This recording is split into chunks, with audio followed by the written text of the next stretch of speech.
Hey there, Sharon Horne-Ellstrom here, but you can call me Pajama Grandma. In case we haven't met yet, go ahead and put hashtag pajama in the comments below so I know that it's the first time you're being exposed to the Pajama Grandma. Today I want to talk about what's your kryptonite. And the reason I'm thinking about what's your kryptonite is not because we think we're Superman or Wonder Woman, who I have a picture of above, but you can't really see it in the screen. But it's a reminder that we all have things that we're awesome at, that are our genius zone, that we're really terrific at, and we need to build our lives and our businesses and everything that we do around those things. But we also have to keep in mind that sometimes our biggest challenges, our biggest weaknesses, our Achilles heels can be turned into something that we can use as an asset and one of our biggest strengths. And it can be the way to lead us to the success and fame and fortune, or whatever we happen to be looking for. So how do we know what those challenges are, what our biggest weaknesses are? Because a lot of times we have blind spots and we don't see our biggest weaknesses. And so how do we know what they are? And then what do we do about them? How do we take those things and either eliminate them from the equation, make sure that they're not a weakness and that we don't undermine our own efforts to supersize and grow our business because we're falling prey to our weaknesses? How do we make sure that we don't do that? Well, number one, we got to know what it is. And I have always known, for example, I'm going to give you a personal example, that I have a terrible time asking for help. Somehow in my youth, I decided that I should be able to figure out everything myself. I should be able to do it all myself, and I shouldn't have to ever ask for help for anything. I mean, anything.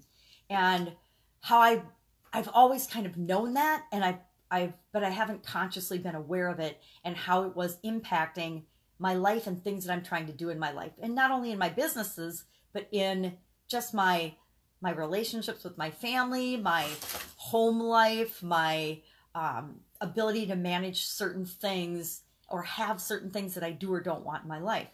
So how did I find out about it? Well, my sister and I were going somewhere the other day, and she's like, well, Dad always said this about you, about that you wait so long to ask for help that things get to a situation where it's hard for other people to help you because the situation will deteriorate or get to the point where it's difficult for other people to help you. So it would be really beneficial if you would ask for help sooner. And here's my personal example. I am physically moving locations out of my house, my home that I've lived in like 20 some odd years. And prior to that, I had lived in a couple homes, but I am a saver. I'm a chaotic, cluttering saver. I save everything, which is, again, another one of my faults.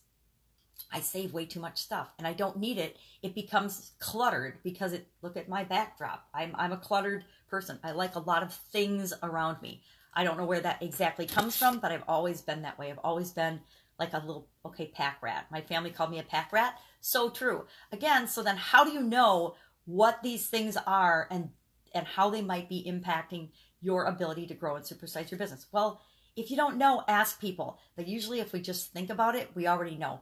I've known my whole life that I'm a pack rat and a cluttered person and that I like to save things. I've known that, but I haven't ever thought through, well, how is that impacting me in other areas of my life? How is that impacting how I make decisions? Well, guess what? If I'm living in a cluttered office, in a cluttered environment, my brain's probably pretty cluttered too.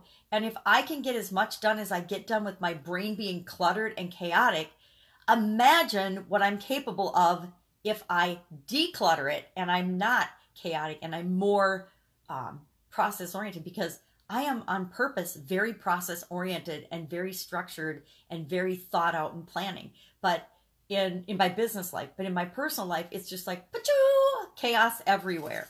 So how do you turn some of what you might think of as your biggest weaknesses into strengths and into things that you can use to catapult your business light years ahead? Well, let's think about some of those things. Mine, I just shared cluttering things, so I know that. And how I'm changing that is by thinking about it differently. Instead of thinking myself as a saver and a collector of things, I'm like now switching to thinking about, well, what might I be capable of? What is my life going to be like? How much faster and easier will my business grow if I'm not in the back of my mind working on this clutter or thinking about all these things I have to do or stuff that I have to deal with?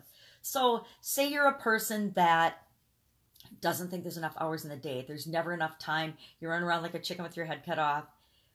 What if you were to create a system for managing your time, prioritizing your time? And there's systems out there, but what if you made your own, one that works uniquely and especially for you? I guarantee other people could benefit from that too. So create your own, solve your own problem first, and then share the solution with other people. What if you are one of the people that thinks you have to do everything yourself? I've been guilty of that in the past. Become an expert delegator and teach and show other people how to delegate, or just be a master delegator in your own organization and see what an impact that has on your organization. What if you don't have enough resources? What if you don't think you have enough money or whatever resource it is that you think you need? Well, get resourceful. It's not about who already has enough money in their pocket to create something. It's about who can get the resources necessary to create what you want in the world. So figure out how to be resourceful and get resourceful, not just think it has to be resources that you already have. If the world had to run on resources that people already had, it would have come to a standstill and a stop long, long ago. It's all about finding the resources and putting those resources to work to create what you want. It's not about you personally having those resources. If we all had to know everything we needed to know before we knew it, we'd be screwed, right? So it's the same with resources. Knowledge is a resource. How about imposter syndrome? If you have imposter syndrome, just go out and do what it is that you want to do. Be who it is that you want to be. And then you're not an imposter. You're really being that. And so there is no imposter syndrome.